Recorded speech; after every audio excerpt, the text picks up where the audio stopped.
무언가에 좌절해서 무기력한 시간을 보내고 있나요? 그 무기력함에서 빠져나올 수 없다면 오늘 수업이 많은 도움이 될 겁니다. 오늘은 좌절과 무기력함에 대해서 이야기해 보겠습니다. 안녕하십니까? 심리대화 LBC 소장 임철웅입니다. 오늘 수업은 먼저 한 소설 이야기에서부터 좀 출발을 해볼게요. 마지막 잎새, 이제는 고전이 돼서 굉장히 많은 사람들이 알고 있는 이야기죠. 동화처럼 만들어져서 아이들에게 읽히기도 하고요. 이제 그 이야기를 아주 굉장히 짧게 요약하면 이렇습니다. 병과 맞서 싸울 생각을 못하고 의지를 잃은 한 소녀가 창밖에 담쟁이 덩굴을 보면서 저 잎이 다 떨어지면 나도 죽겠구나 라고 생각을 해요. 그리고 마지막 잎새가 남은 상황이었죠. 그리고 그 근처에 살던 노인 화가가 그 잎을 밤새 비바람에 떨어져 버렸죠. 그 잎은. 그래서 그 잎을 대신 그려놓고 그 소녀가 그게 진짜 잎이라고 생각하고 다시 삶의 의지를 찾는, 그리고 그 노인은 밤새 비바람을 맞고 폐병으로 돌아가시는 그런 내용이죠. 이제 뭐 실제로는 뭐 소녀가 아니고 이제 여성 화가였고 뭐 이제 그런 몇 가지 좀 디테일한 것들은 차이가 있습니다만 이제 큰 줄기는 이거예요. 이제 우리가 이제 그걸 보면서 한 사람의 숭고한 희생 정신 혹은 뭐 삶의 의지를 가져야 된다 등등의 여러 가지 교훈을 얻지만 이 이야기를 한번 좀 비틀어 보려고 그래요. 이 이야기에서 이 병마와 싸웠어야 되는 이 소녀가 무기력해져 버렸어요. 왜? 마지막 잎새와 자기를 동일시했기 때문에 그렇게 됐죠. 왜 그랬을까요? 마지막 잎새는 결국 떨어질 거예요. 그림을 그려놨으니까 안 떨어졌지만 결국 떨어질 것에 자신을 동일시시켜서 자기가 포기한 것을 합리화시켜 놨다는 거죠. 자기의 무기력과 좌절을 합리화시킴으로써 주변에 피해를 준 상황입니다. 이걸 조금 더 들어가 보면 그 담쟁이 덩굴의 마지막 잎새, 그래서 저 식물이 저것이 견디지 못하고 떨어졌구나, 쟤도 죽는구나 이렇게 생각을 하잖아요. 근데 실제로 한꺼풀 더 들어가 보면 전혀 그런 의미가 아닙니다. 그러면 소설을 떠나서 우리가 이제 생물학적으로 봤을 때 담쟁이 덩굴을 포함해서 모든 식물들은 자신의 잎을 떨어뜨릴지 말지를 스스로 결정합니다. 잎은 세 가지 상황을 확인하고 그 잎을 떨어뜨릴지 말지 결정해요. 그 식물은. 그러니까 예를 들어서 너무 추우면 추우니까 그 잎에 있는 수분이 얼어버리잖아요. 그러니까 얼어버리면 안 되니까 떨어뜨리고, 너무 이제 겨울엔 건조하단 말이에요. 건조하니까 그게 건조한 상태에서 잎이 있으면 오히려 수분을 날려버리니까 또 그걸 떨어뜨려 버리고, 그리고 세 번째는 이제 햇빛도 별로 들어오지 않으니까 광합성을 해야 되는데 그 잎을 유지할 힘과 광합성을 할 만한 거, 이건 이제 저울질을 해봐야 되는 거죠. 내 상황과 지금의 내 현실과 내 주변의 상황을 이렇게 저울질해서 이걸 떨어뜨릴지 말지 결정을 해요. 그래서 대체적으로는 겨울쯤에 떨어지는 거죠. 만약 따뜻하고 햇빛도 계속 쐬주고 그리고 건조하지도 않으면 식물은 그 잎을 떨어뜨리지 않습니다. 이게 선택이고 결정인 이유가, 잎이 떨어지면 그 이은 잎과 식물을 이은 그 연결 부위는 굉장히 약해져서 그걸 떨어뜨리지만 떨어지고 나서 그곳은 굉장히 튼튼해집니다. 보호막으로 감싸요. 자기가 떨어뜨렸기 때문에. 이걸 만약 소녀가 정말 알았다면 그 마지막 잎새를 보면서 새로운 시작을 생각하지 않았을까요? 그런데 자기 기준으로 그 잎새의 모든 것을 판단을 해서, 물론 그 판단을 했기 때문에 그 노인이 자기 인생 최고의 작품을 만들어냈다라고 볼 수도 있겠죠. 하지만 이 좌절은 이렇게 다른 측면으로 좀 생각해 봐야 될 필요도 있는 거예요. 내가 혹시 이 좌절을 지속되게 만드는 범인 중에 하나가 아닐까? 물론 제가 처음 시작부터 너무 가혹한 얘기를 하는 거이긴 하지만 우리가 주변에서 봤을 때 식물이 자기 잎을 떨어뜨리는 모습을 굉장히 좌절스러운 모습, 끝장나는 모습 이렇게 생각을 해요. 근데 실제로는 절대 아니라는 거죠. 그 겨울을 이겨내기 위해서 자기가 잎을 떨어뜨리는 것으로 결정하고, 그리고 잎을 떨어뜨리는 순간 자기를 보호하기 위해서 더 탄탄한 보호막을 치고 날이 따뜻해지기를 기다립니다. 보호막 안에는 새로운 잎이 나도록 하는 여러 가지 그런 것들이 들어있는 거죠. 그래서 움츠리고 기다리는 거예요. 그래서 여러분들이 지금 좌절을 만약 했다, 무기력해졌다, 그리고 소녀도 무언가 의지를 가져야 되는 그런 상황이었으면 오히려 그 떨어진 잎새를 보고 희망을 얻었어야 될 수도 있겠죠. 그래서 이 소녀는 운 좋게 누군가의 희생을 발판 삼아서 살아나게 된 거죠. 의지를 가지게 된 거죠. 운 좋게 의지를 갖게 된 거죠. 우리가 이제 이 무기력과 좌절, 제가 이제 오프닝으로 마지막 입세 얘기를 들었는데, 이런 이 무기력에 관련된 사례들은 주변에서도 흔하게 찾아볼 수 있습니다. 많이 드는 예시 중에 하나는 코끼리 발목에 묶인 굉장히 강하지 않은 그런 밧줄이에요. 그런 밧줄에도 코끼리는 도망가지 못해요. 왜? 어릴 때 그 밧줄에 묶여있는 상태에서부터 지금까지 자라와서 지금 힘을 쓰면 그 밧줄을 끊을 수 있지만 어렸을 때 이미 나는 저걸 안 끊어왔기 때문에, 못 끊었기 때문에 이제는 더 이상 그걸 끊을 생각을 못 하는 거죠. 저 밧줄은 안 끊어지는 줄이야. 내 인생에서 나의 무기력은 당연한 거야. 너의 좌절이 계속되어 왔기 때문에 지금 나의 무기력은 합당한 거야. 나는 저 마지막 입새처럼 죽을 거야. 저 밧줄은 너무 튼튼해서 내가 도망가지 못할 거야. 내가 자유를 얻고자 하는 나의 꿈은 이루어지지 않을 거야. 자기를 한정 지어버린다는 거죠. 그래서 오늘은 이제 첫 번째 시작으로 이런 말을 좀 드려봤고, 그래서 이런 좌절은, 이 좌절이 계속되면 계속될수록 자신을 한정 짓고 무기력을 합당화시킵니다. 정당화시킵니다. 그래서 이런 것에서 벗어나기 위해서 우선 이 좌절 자체에 대해서 좀 말씀을 드려보려고 해요. 지금 여러분들이 혹시라도 좌절을 겪고 있다면 밧줄에 묶인 코끼리가 아니라 마지막 잎새가 떨어지는 그 순간입니다. 이 추운 겨울을 이겨내면 내년에는 훨씬 더 많은 잎을 피울 거예요. 그건 절대 죽음이 아니라는 거예요. 지금 여러분들은 좌절을 끝이라고 생각하시면 안 되고 잠시 멈춰서 기다리기로 선택했다라고 생각하시길 바랍니다. 자, 그러면 이제 좌절에 대해서 얘기를 좀 해볼게요. 좌절은 왜, 어떤 이유로 생기나? 첫 번째로는 스스로 뭘 원하는지조차 모르기 때문에 생깁니다. 내가 뭘 바랐는지, 내 마음속에 뭐가 있는지를 전혀 모를 때 생겨나요.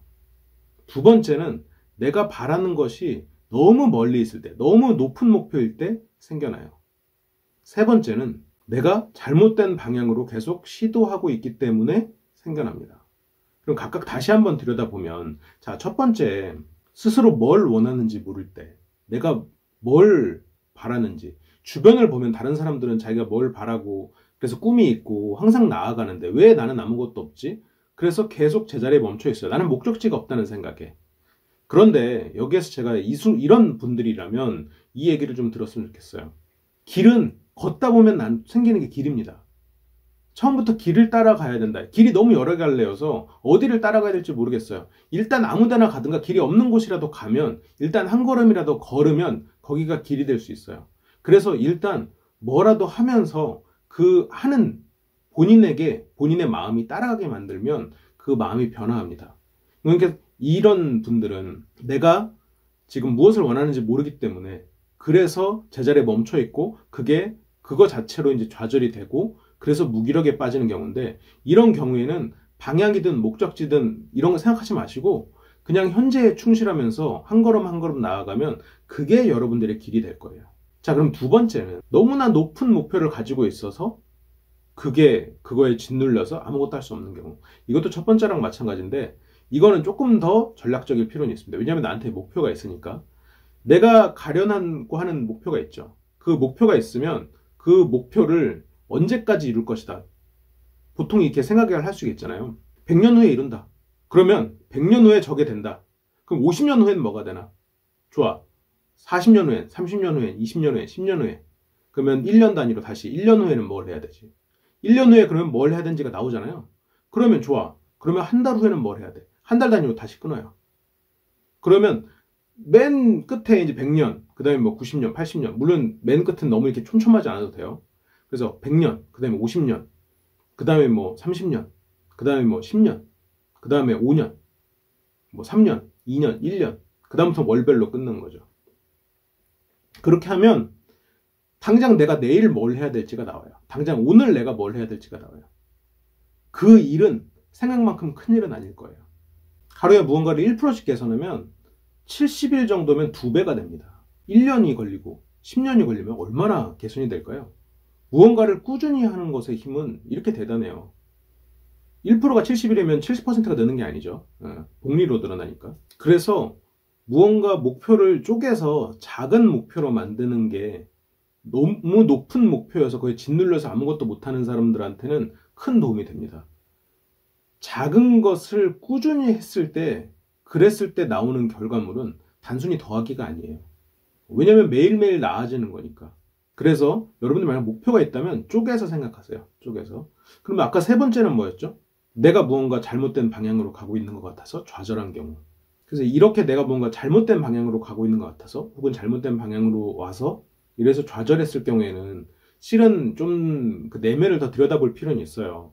그게 정말로 잘못된 방향에서 다시 원점으로 가서 새로 시작해야 되는 경우도 있고, 그리고 주변의 사람들을 보면서 자신이 잘못 온 건 아닌가 의혹이 생길 수도 있고, 여러 가지 이유들이 있겠죠. 그래서 이거는 조금 불안이나 이 다음 강의들을 들으면서 다시 잡아볼 필요는 있는데, 뭐 한마디로 이런 상황에 답을 줘야 된다라고 하면 일단 방향 같은 것에 대한 생각을 접고 현재에 집중한다 라고 생각하시는 게 좋아요.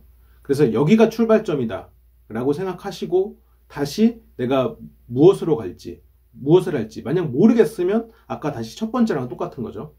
내가 어디로 갈지 모르겠는 그런 상황. 그러면 뭐라도 하는 거예요. 일단 그 지점이 출발점이다 라고 생각하시면 돼요. 다른 생각 하지 마시고 내가 잘못 온 거 아닌가? 다른 방향으로 가야 되는 거 아닌가? 다른 방향으로 갔어야 되는 거 아닌가? 그건 이미 지나갔어요. 지나간 것은 바꿀 수 없습니다. 그리고 지나간 것을 바꾸려고 애쓰는 동안 여러분들의 선택의 기회는 점점 줄어들어요. 그래서 지금 뭐라도 해놓으면 그게 발판이 돼서 여러분들의 선택의 폭은 좁아지지 않을 수도 있어요. 그래서 좌절을 이겨내는 방법은 이렇게 세 가지로 구분했지만 일단 시도하고 지금 당장 뭐라도 하는 것으로 축약될 수 있습니다. 그래서 이런 좌절을 이겨내는 데 있어서의 가장 큰 관건은 무언가 뭐 꾸준히 하고 아니면 대단한 능력이 있고 그리고 다른 사람들을 꿰뚫어보는 혹은 자기 삶을 보는 예측력이나 이런 통찰력 이런 게 절대 아닙니다. 좌절을 이겨내는 데 있어서의 가장 필요한 부분은 회복력입니다. 회복력. 그래서 이런 것들은 이제 회복 탄력성이라고 표현도 하는데 우리가 어떤 스트레스를 받았을 때도 이런 스트레스에서 이겨내고 다시 일상적인 상황으로 돌아가는 데까지의 뭐 걸리는 것. 그래서 이런 것들도 우리가 이제 오래 달리기를 했을 때 똑같이 오래 달리고 똑같이 심박수가 올라갔다고 하더라도 다시 우리가 일상적인 심박수로 올라가는 그 시간이 사람마다 다르거든요. 그게 어떻게 보면 이 회복 탄력성과 좀 비슷한 개념인데 우리가 평소에 운동을 꾸준히 해왔으면 다시 일상으로 돌아가는 이 시간이 굉장히 짧아집니다. 다시 뛸 수 있는 그 내 몸의 상황이 되기까지 시간이 굉장히 짧아져요. 우리가 이런 시도를 계속 해왔다면 우리가 그 어떤 시도에 좌절을 했을 때 다시 일상으로 돌아가기가 쉬워져요. 그러니까 어떻게 보면 좌절에서 이겨내는 가장 좋은 방법은 좌절에 익숙해지는 겁니다. 그리고 좌절에 익숙해진다는 것은 좌절에 빠져서 무기력해지는 게 아니라 좌절을 겪고 이겨내는 것에 익숙해지는 거예요. 자꾸 이겨내 봐야 이겨내는 것까지의 시간이 더 짧아진다는 거죠. 좌절을 많이 겪는 게 중요한 게 아니라 좌절에서 이겨내는 경험이 중요한 겁니다. 좌절에서 이겨내는 것은 자꾸 목표를 작게 쪼개서 무언가를 시도하고 성공하고 그 목표를 달성하는 경험을 계속해서 해나가는 거예요. 실은 지금 여러분들이 이 강의를 듣고 있는 것도 그것의 일환입니다. 계속해서 꾸준히 강의를 듣고 있고 제가 드리는 과제들을 수행하고 있기 때문에 여러분들은 그 좌절에서 이겨나가는 방법을 지금 몸으로 익히고 있는 거예요. 이런 좌절에서 이겨나가기 위해서 우리가 이제 마음가짐도 좀 바꿔야 될 필요가 있는데 이런 좌절에서 벗어나지 못하게 자꾸 밑으로 끌어내리는 자기 패배적인 생각들이 있어요. 인간은 뭐 원래 게으르다. 인간의 천성은 게으르다. 이런 생각들이 존재하거든요. 예를 들어서. 근데 인간의 천성이 게으르다. 이것은 본인이 지금 좌절한 것을 정당화시키는 일종의 나만 이런 게 아니야. 그래서 자신의 그룹을 늘려서 위안을 가지는 것밖에 안 됩니다. 천성이 게으르지도 않을 뿐더러 게으르다 할지라도 그 게으름을 이겨내는 사람들이 대부분이에요. 그리고 게으른 순간도 있겠죠. 하지만 게으름을 이겨내는 순간이 더 많을 겁니다. 그리고 여러분들도 그게 더 많으실 거예요. 그리고 사람은 원래 자기 자신을 괴롭히길 즐긴다. 예를 들어서 뭐 이런 생각들은 실은 조금만 더 들어가 보면 너무나 쉽게 잘못됐음을 알 수 있어요. 여러분들에게 무한한 선택권이 있을 때 과연 고통을 선택할 것인가? 진심으로 그럴 사람이 과연 몇이나 될까요? 그래서 주변에서 혹은 내가 어디선가 들었던 말들 중에 그럴듯한 말들, 그리고 나에게 위안을 주는, 나의 부정적인 상황에 위안을 주는 것에 자꾸 먹이를 주지 마세요. 좌절은 인생의 끝이 아닙니다. 여러분들이 잎사귀를 떨어뜨리기로 결정한 순간일 뿐이에요. 그리고 그 떨어진 부분은 훨씬 더 단단해져 있습니다. 그리고 그 안에는 다음 잎을 필 싹이 잠들어 있어요. 날만 따뜻해지면 여러분들은 언제든지 그 잎사귀를 피우기로 선택할 겁니다. 여러분들의 선택, 그게 좌절의 순간이에요. 이겨내는 것도 여러분들의 선택이고. 좌절은 인생의 끝이 아니라 물이 흘러가는 도중에 중간에 거친 급류 정도다 라고 생각하시면 좋을 것 같아요. 자, 오늘의 미션입니다. 오늘의 미션은 하루의 활동 계획표를 한번 써보세요. 이건 뭐 항상 앞으로 계속 쓰라는 건 아니고 나중에 필요하실 때만 한번 써보시면 좋은데, 이게 내가 정말로 무기력에 너무 심하게 빠져있는 상태다 그러시면 이거를 좀 오랜 기간 동안 써보시는 게 좋아요. 일단 오늘 하루만 써본다 라고 생각을 하시고 한번 써보세요. 자, 이 표는 좌측에는 시간이 적혀 있습니다. 내가 일어나는 시간부터 잠드는 시간까지 1시간 단위로 체크를 하는 거예요. 그리고 굉장히 심플해요. 칸은 딱 3개입니다. 하나, 둘, 셋. 자, 첫 번째 칸엔 뭐를 쓰느냐? 계획을 씁니다. 뭘 할지. 이 시간에는 뭘 할지. 물론 뭐 2가지, 3가지를 할 수도 있겠죠. 2줄, 3줄을 써야 될 수도 있겠지만 가능하면 뭐 1가지 정도로 써주세요. 자, 첫 번째 칸에는 계획. 자, 그럼 두 번째 칸은 뭐겠어요? 실제로 한 일. 그 시간에 실제로 한 일. 그래서 이거를 작성하실 때, 이 계획표를 작성하실 때 이 계획은 가능하면 5분 이내에 다 쓰셔야 돼요. 쭉쭉쭉쭉쭉 쓰시고 결과도 이게 하루를 마감할 때 잠들기 전에 쓰시면 좋겠죠. 그래서 이 영상을 다 보고 내일 할 거를 뭐 미리 계획을 해놓는다거나 내일 아침에 하신다거나 둘 중에 하나를 선택하시고 내일 주무시기 전에 하루를 돌아보면서 오늘 했던 것을 다시 뭘 했나. 자, 그러면 뭐가 남죠? 한 칸이 남죠. 거기에는 점수를 쓰는 겁니다. 빵점은 그냥 뭐 거의 뭐 너무너무 싫은 별로 꽝. 근데 여기서는 10점. 너무 즐겁고 재밌고 해냈다는 마음이 들었다. 이런 긍정적인 마음이 들었을 때 10점. 그래서 0점부터 10점까지로 해서 점수를 쭉 한번 매겨보세요. 이 숙제를 드리는 것은 한번 해보시면 왜 이걸 시켰나 아마 느낌이 오실 거예요. 그래서 다시 이제 설명을 드리면 표를 그리시고 맨 좌측에는 시간이 적혀 있어요. 일어나는 시간부터 잠드는 시간까지. 시간대별로. 그리고 첫 번째는 계획, 그 다음에 진짜로 한 일, 그 다음에 점수.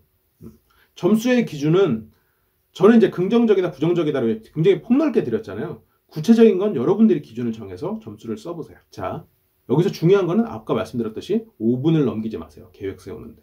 그걸 쓰는데 막 1시간이 걸린다. 절대 안 돼요. 그러면 이건 하시면 안 돼요.